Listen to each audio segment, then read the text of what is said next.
Hi, this is Richard from Sleep Haven, and just giving you a bit of an update in relation to the flat that we're doing in Northampton.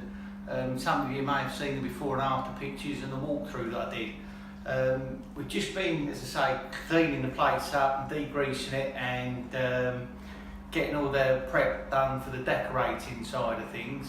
But if you saw the first video, and I think some of you are horrified, we're pretty much about halfway, 3/4 of the way through doing this kitchen.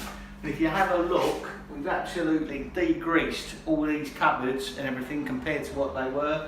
This was a cupboard that was absolutely honking, and we've cleaned that out. Now, all the work surfaces are clean. Still got a bit of work to do on the kitchen and everything, but I think if you have a look at the floor, I'm just going to have a look at the floor, that was absolutely filthy. Now this half we've not done, and you can see the state it's in, or it was, but we've just done the first clean at the other end in relation to this floor. And what we've used a turbo brush, steam, and good old-fashioned mop and elbow grease. And it's come up, but we haven't done its final clean yet.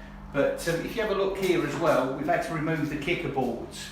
And Josh, bless him, was on his hands and knees and working stuff out.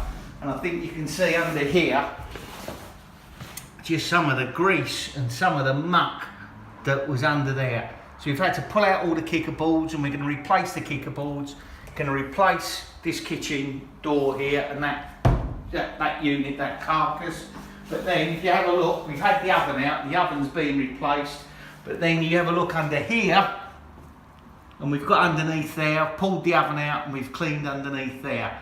Now, the landlord was thinking about having a complete new kitchen. I was thinking about ripping up these floors, these tiles, and retiling. Now, we've said we can probably clean this up. Bearing in mind, if you're a landlord and you're looking to save money, you don't want to be spending money on a new kitchen, new flooring. By doing this, we've probably saved the landlord £5,000. So that's what we're about, trying to help the landlord get a return on your investment and then saving you money.